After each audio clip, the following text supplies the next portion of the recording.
here. So what we're doing today is I'm doing a series of videos. It'll either be 2 or 3, I'm not sure yet, but I'm going to try and split them up so that the videos aren't too long and you can follow them in sections. Okay, so it breaks down the task of doing it so it doesn't seem so daunting. And the idea here is to share 3 different ways of making a basic journal. So the first video is going to be about the covers, and we're going to make very simple, easy covers. Now this method is so simple. If you have never made a journal before, if you follow these videos, by Sunday, if I can get finished tomorrow, you'll have 3 journals, okay, with 3 different binding methods. So then you've got them and you've learned the techniques. I've given you loads of hints and tips, and you can then from there build up your repertoire of journal making.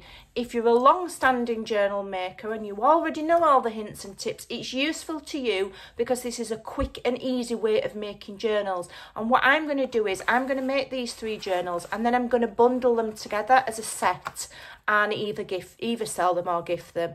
But the most important part of this is showing you 3 different ways of binding them. Okay, so this video is all about the covers, so loads of hints and tips, very easy way of making covers, nothing complicated. So get comfy and let's get started. Okay, so I'm going to be doing 3 covers and I'm going to show you 3 different ways of binding them. I'm just going to make them quite plain pages so that you can then go ahead and decorate them. Some people just like plain journals for writing in, and then I am going to be creating a box to put them in, depending on how thick they are. Or if they end up thick, then I won't be. So let me just show you what I've done so far, because I'm going, as I say, I'm doing 3 to show you 3 different bindings. So this one, first of all, and all these images are in my Book Lovers Emporium kit, which the shop's linked below if you're interested. But you can use anything. You can use scrapbooking paper, you can use anything. Okay, so I've cut the book front images out. Now this one is printed on lightweight cardstock. It's 225 GSM or something. You can print it on copier paper. I wouldn't go below 220 GSM. I wouldn't go for the really lightweight. The reason being it might wrinkle and bubble unless you're really keen with your gluing. So I've layered mine. Now this was a file folder, so it was quite thin, so I've layered it on the file folder, and then I've cut another piece of the file folder, so I'm just recycling card that I already have and layered it on, and then I've cut another piece. Now this is just 120 GSM copier paper printed, and I've glued that on. Just make sure when you're putting your glue on, it's all the way to the edges. You put plenty on and try and spread it out. Now what I do is I go over it with one of these. If you don't have one of these, use a bone folder. If you don't have a bone folder, use your hands, but make sure you're really pressing it down so that that is firmly down, so there's no bubbles, because then we're going to score it. You don't want the paper to bubble. Leave it fully to dry. Don't score it whilst any of it's wet. And when you're doing layers, so we've got a layer here, then we've got 2 layers there, and then we've got another layer there, you really need to leave it to dry for quite a while. Okay, so do these, then put them to one side. So that's one. This one I've just done on cardstock and then layered with a page inside. Okay, so this is slightly thinner. This one's going to be more sturdy. So I'm going to literally show you. So this is just a piece of lightweight black cardstock that I've got out of my hoard. So I've fussy cut these. I've actually trimmed them on my trimmer. I've inked all the way around the edge, and now I'm going to glue. Use glue, not tape, because tape will not, unless you've got tape that wide or you put millions of strips on, you're going to get where the paper isn't adhered to the cardstock fuller, and you'll get bubbles when you fold it. Okay, but don't go absolutely mental with the glue. Nice thin layers rather than big splodges, because it will all seep out when you press it on. Okay, so I'm putting plenty on. And this is a fast drying glue. I use Collal. You can use anything you want. If you're using PVA, make sure you spread it all the way out so that it's nice thin layer so it doesn't wrinkle your paper. this kind of glue with solvent in won't wrinkle your paper because it's got a lower water content. And then I'm going to stick it on here. Now it's already got straight edges because I've not cut into it. It's not a scrap. And I'm just leaving a small border, about 1/8 of an inch, just a small border. It just stops this this one getting, you know, beat up as much, and it just looks nice. It gives you a nice edge. Okay, so I'm going to use my roller, and that's going to spread that glue out nice and even. And if you have gone a bit mad and it splodges out, wipe it away and get rid of it the best you can. Just make sure that you don't, if you're using one of these, you don't end up with glue on this from the edges and then you're rolling it on your image. Okay, so you don't want that. Okay, so that's all. I've got a little bit of seepage there, so I'm just going to wipe it away so it doesn't go on my printed image. Don't want that because it might not dry lovely and we don't want it to look a mess. Okay, so then all you need to do is trim it out. Now I'm going to use my trimmer. You can use scissors if you don't have a trimmer, or a craft knife. I'm lethal with a craft knife, so I'm not to be trusted. And just try your best to leave the same sort of a border. If it's not perfect, you know, it's not the end of the world. So what I'm doing here is I'm lining the image up with the far side of the cutting. You've got like a gap where your blade runs, and I can just see the edge of that cutting track. So that's where I'm lining it up to, because that'll give me a really small. In fact, I've probably cut a bit too much away there, but I'm not going to worry about it too much. Just move it over a little bit. Okay. Alright. So because it's not even, I'm just going to trim just a sliver off the side. I'm not bothered about the bottom. Okay. So it's fairly even. Now this is only cheap card, so, but these are, you know, a good quick thing to make. If you were making a full-size journal, you'd do it a different way, but this is great for beginners, just to get yourself into the practice of making them. Or if you want to make a set of journals as a little gift set. Where's my inker? Then you can make 2 or 3 of these fairly quickly, put them together as a little bundle, and they're fun, you know. You don't have to have a big massive ornate journal every time you make one. And these are nice as well because they're fast to make, to set aside and, you know, work on a bit at a time. Maybe you have them as technique journals, so every time you're watching somebody and they do a certain pocket or a certain this or a certain that, you know, make one and put it in this journal. So we're going to make them kind of non-specific, but I'm going to be looking in my collection to see what I've got to fit with the theme of the covers. So for example, this one, is this one birds? So this one's birds. So I might try and look for some book pages in my old book collection and see what I've got that's got birds on. You know, I'm supposed to cut some of those. I'm not using a specific digital collection. These are kind of like what I call eclectic journals. So if you hear somebody say eclectic, it just means a bit of a mishmash, no specific thing. And they can turn out to be the most awesome journals. So I'm just trimming that down because I want a nice increment. Okay, so I've got a bit of a border all the way around. You don't have to do that, that's just what I like to do. So I'm just making sure those edges are fairly straight. Okay, it's not too bad, it doesn't need to be perfect. And then I'm going to glue that on. Okay, inking the edges to cover up that white, you know, the white core. When you cut paper, when you've printed on it, when you cut it, you're going to have a white edge, which, you know, doesn't matter. It's perfectly fine if you don't have any inks in your collection. You don't have to ink the edges. It's just one of those things that looks nicer. It's not like a journaling law that you have to. Okay, you don't have to go. Whatever you do, do not go out and buy everything you see somebody else using. Have a look in your collection and think to yourself, how can I do that with what I've got? Especially when you're new and you're practicing, because you will end up buying heaps of stuff that you might not use. So just have a look what you've got. Practice with you know, scrapbooking paper or old books that you can pick up from a charity shop, that kind of thing, okay? So when I make the pages, I'm going to be using a selection of things that I've collected from charity shops or that I've got in my collection printed out that I've not used. I'm not printing a specific kit and using up loads of new supplies. These are great.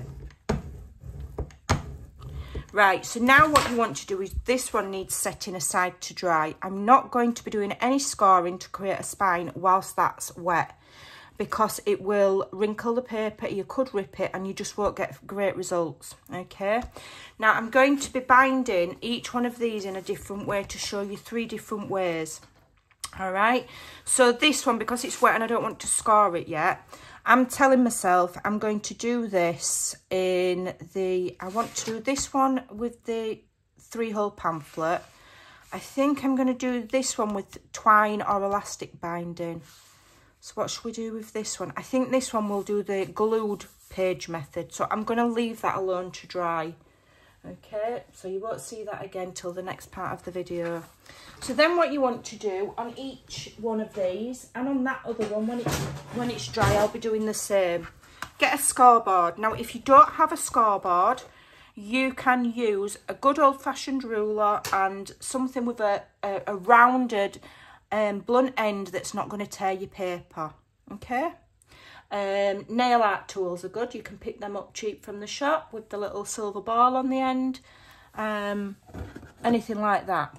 I've got these. So then what we're going to do is we're going to, now it's not going to line up perfectly in any particular measurement. It depends how you're cutting it, depends what you're doing. So I'm lining that up manually to one of the score marks, okay? I'm going to hold it firmly and I'm going to give myself a score mark down the edge of that spine.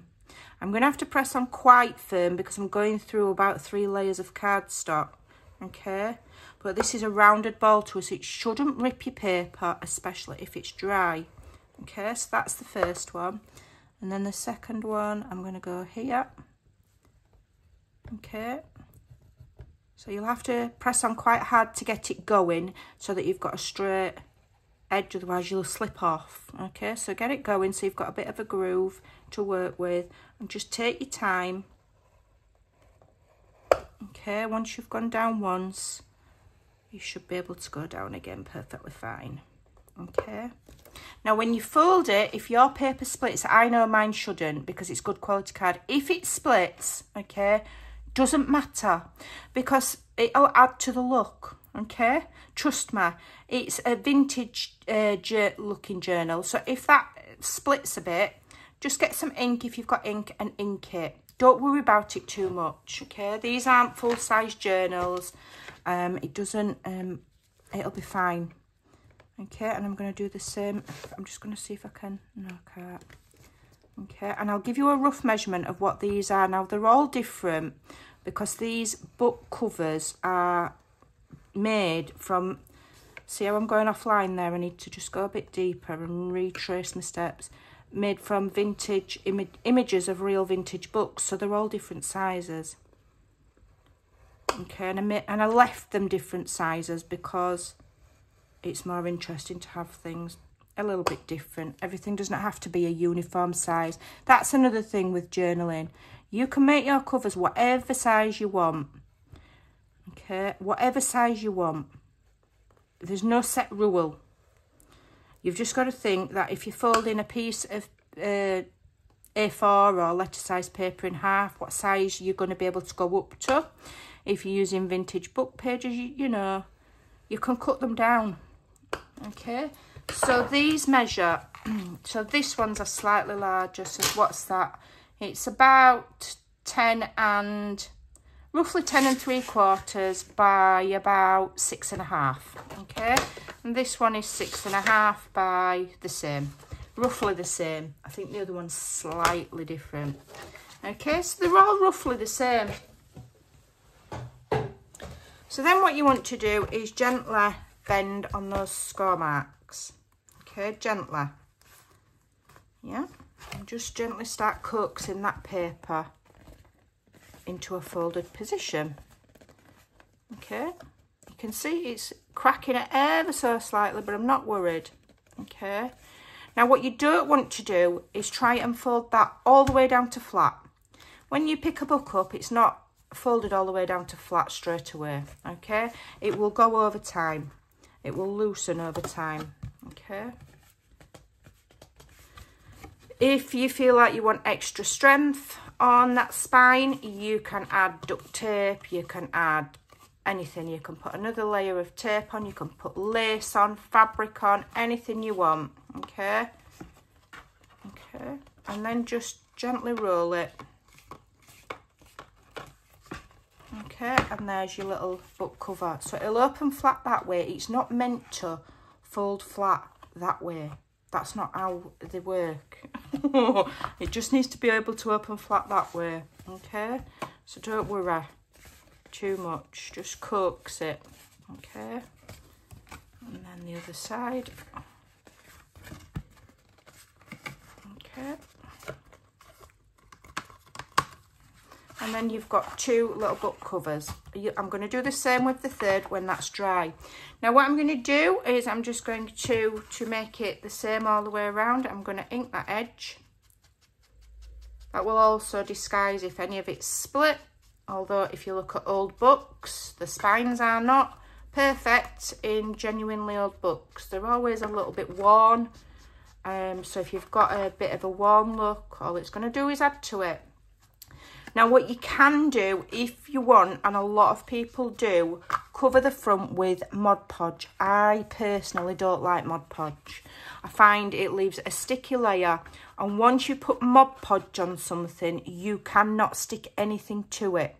Okay, that's my experience. I'm sure somebody in the comments will correct me and say, well, I've stuck this, that and the other on and I've used Mod Podge.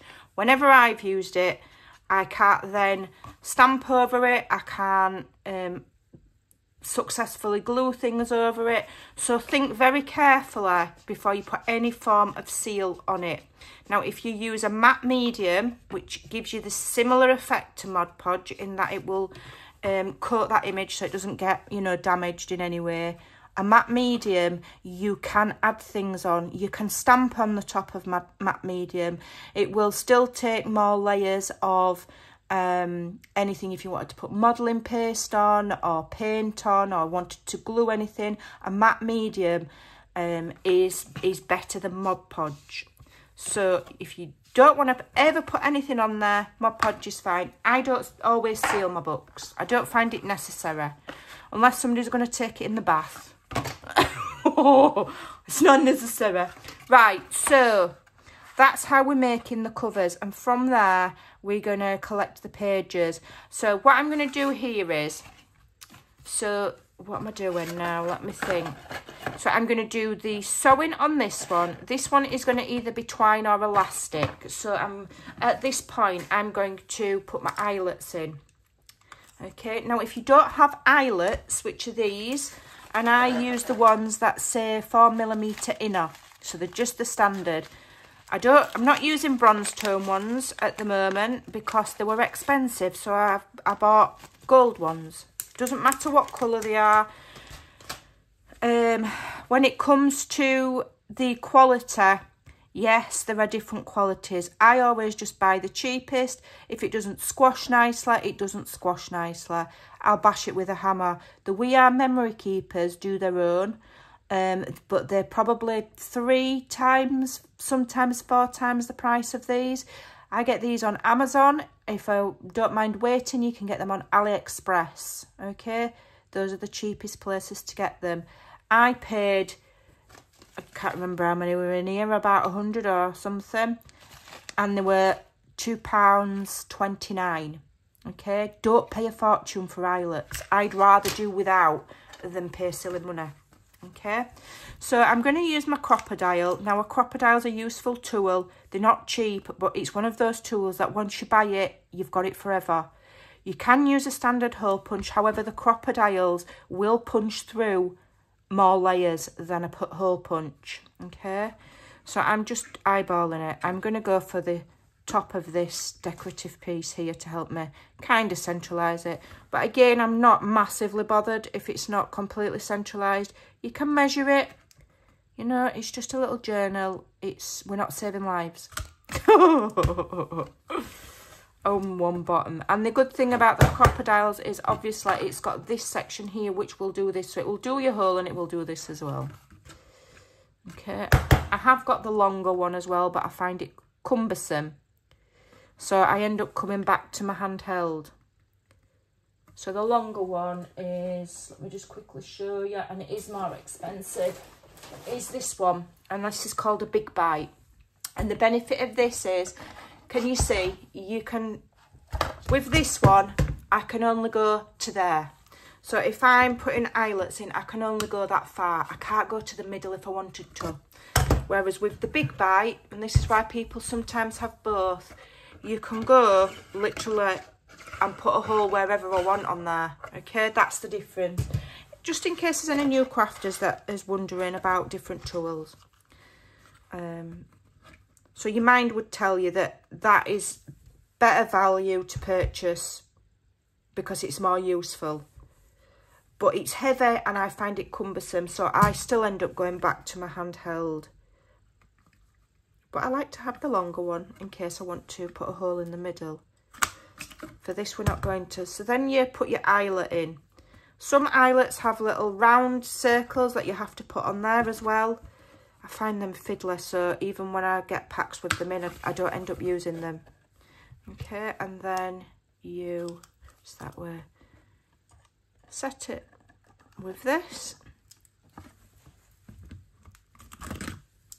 There are all sorts of alternatives that are cheaper, eyelet setters. I just treat myself to this, so I don't know how those cheaper ones, how they, you know, how good they are. They might be awesome, but you can pick eyelet setter kits up for about under £5. Right, so that's that done. Okay, and this one we're going to do the 3-hole pamphlet stitch. So we're up to there so far. So I'm going to go and collect some bundles of papers together, and then we will be back and I'll show you how 3 different ways how to put signatures into journals in a really easy way. Okay, so I've just edited this bit in. So I was going to do just one long video, but I thought I'd break it up. So the next video will be how to bind 3 different ways and put the pages in. So in the meantime, go away and collect some sheets of paper. Okay, you want to cut them, measure your width of your cover, and that's what you want to cut them to. Okay, you can have them smaller, but don't have them bigger. You can have them the same height. You can have them shorter. It's interesting to have different ones. And collect yourself quite a few sheets of paper, cut them to that size. And I would say for this one, probably we're only going to need 1 signature per journal. Okay, this one might fit a bit more in, but we'll see. 1 signature per journal. I'm going to say, I would guess, at about 10 pages, plus maybe some envelopes and some little bags or whatever you've got. So go away, have a look what you've got, and join me for the next video. Okay, so that will be part 2. I'll create a playlist so you can follow along and you'll be able to find the videos. So although this video was quite long, there's lots of important information, especially if you're new to journaling. So I'll see you for the next part. Take care and bye for now.